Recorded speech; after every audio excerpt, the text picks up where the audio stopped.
పల్నాడు జిల్లా మాచర్లలో ఇద్దరు టీడీపీ కార్యకర్తల హత్యలపై నర్సరావుపేట జిల్లా వైసీపీ కార్యాలయంలో మాజీ మంత్రి విడుదల రజని, మాజీ ఎమ్మెల్యే గోపిరెడ్డి శ్రీనివాసరెడ్డి, సత్తెనపల్లి వైసీపీ ఇన్ఛార్జ్ గజ్జల సుధీర్ భార్గవరెడ్డి విలేకరుల సమావేశం. ఎంబటే ఎమ్మెల్యే గారు ఎప్పుడైతే వెళ్ళారో, ఎమ్మెల్యే గారు వెళ్ళి ఈ హత్యకు ఈ ఎమ్మెల్యే గారు ఎక్స్ ఎమ్మెల్యే పిన్నెల రామకృష్ణారెడ్డి గారికి అలాగే వాళ్ళ బ్రదర్ పిన్నెల వెంకటరామరెడ్డి గారికి సంబంధం ఉందని చెప్పి ఎప్పుడైతే మాట్లాడారో అప్పటి నుంచి ఇక ఎప్పుడైతే పొలిటికల్ ఇంటరప్షన్ ఇన్ఫ్లుయెన్స్ మొదలైందో ఇక ఈ కథంతా కూడా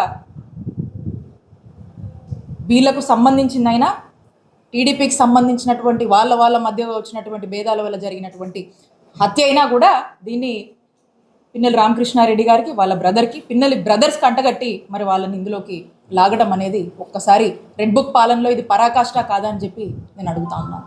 ఎవరికి తెలియదు ఈ జిల్లాలో, ఈ జిల్లాలో ఎవరికి తెలియదు, మన పల్నాడులో ఎవరికి తెలీదు? కాంగ్రెస్ పార్టీ తరఫున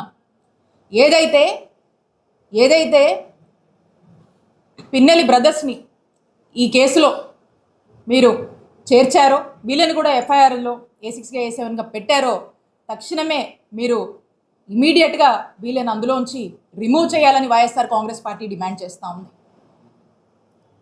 ఎక్కడ చూసినా ఒక్కసారి నేను అడుగుతా ఉన్నా, పాపం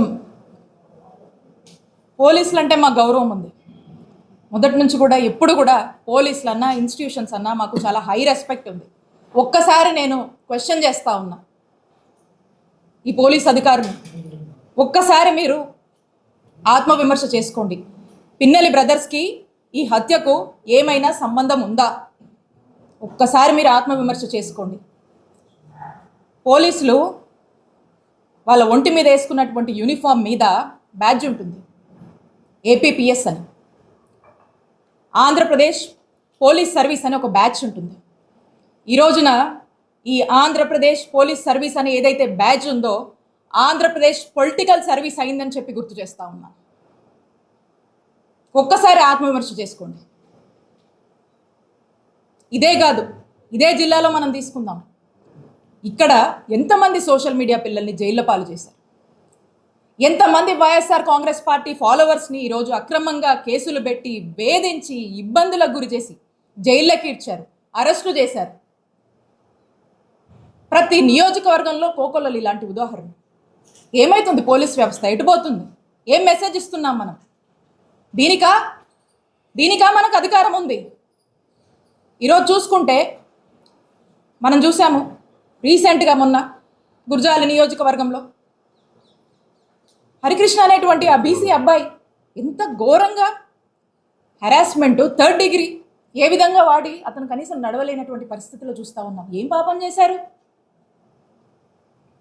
అలా ఏ నియోజకవర్గంలో మనం చూసినా కూడా ఇబ్బందులే. అంతెందుకు మన నర్సరావుపేట నియోజకవర్గంలోనే గోపిరెడ్డి గారి మీద ఎన్ని అక్రమ కేసులు కట్టారు. మా చిల్లూరుపేట నియోజకవర్గంలో నన్ను ఏ విధంగా వేధించారు రీసెంట్గా కూడా మీరు చూశారు.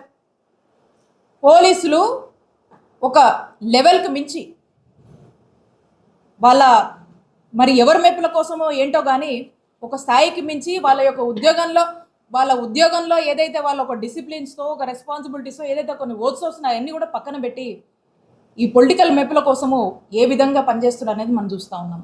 కాబట్టి నేను చెప్తా ఉన్నా, ఎక్కడ చూడండి రాష్ట్రంలో ప్రతి జిల్లాలో ప్రతి నియోజకవర్గంలో కూడా ఈ యొక్క అత్యుత్సాహం ప్రదర్శిస్తున్నటువంటి పోలీస్ ఆఫీసర్లకు, అధికారులకు అండ్ ఎస్పెషల్లీ అన్యాయంగా అక్రమంగా ఇలాంటి ఇల్లీగల్ కేసులు పెట్టి ఇబ్బంది పెట్టాలని చూస్తున్నటువంటి ప్రతి ఒక్కరు కూడా నేను చెప్తా ఉన్నాను, మా నాయకుడు జగన్మోహన్ రెడ్డి గారు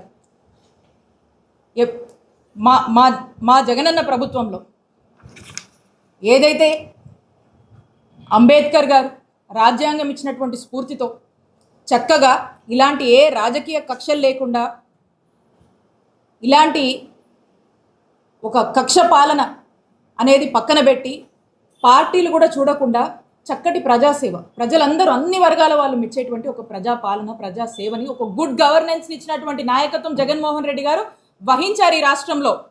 అదే అంబేద్కర్ గారు ఇచ్చినటువంటి రాజ్యాంగ స్ఫూర్తితో ఈ అత్యుత్సాహం చూపిస్తున్నటువంటి పోలీస్ ఆఫీసర్లు, అధికారులు ప్రతి ఒక్కరు కూడా మీ ఇష్టానికి అత్యుత్సాహం చూపించి మా వైఎస్ఆర్ కాంగ్రెస్ పార్టీకి సంబంధించినటువంటి వాళ్ళ మీద ఇదే విధంగా మీరు దూకుడు ప్రదర్శిస్తే అదే అంబేద్కర్ గారి రాజ్యాంగ స్ఫూర్తితో మిమ్మల్ని ఖచ్చితంగా అకౌంటబుల్ చేస్తాము, ఖచ్చితంగా చట్టం ముందు మిమ్మల్ని దోషులుగా నిలబెడతామని తెలియజేసుకుంటున్నాను. ఇళ్లకాలం ఇదే ప్రభుత్వం శాశ్వతం కాదు. ఇళ్లకాలం ఇదే ప్రభుత్వం శాశ్వతం కాదు. ఇదే టీడీపీ పాలన ఉంటుందనేటువంటి మబ్బుల నుంచి బయటికి వచ్చి మానవత్వంతో మీ యొక్క ఉద్యోగం ఏంటి, మీ యొక్క బాధ్యత ఏంటి, మీ యొక్క ఉద్యోగ ధర్మం పాటించమని మీ అందరినీ కూడా ఒకసారి హెచ్చరిస్తూ ఉన్నాము.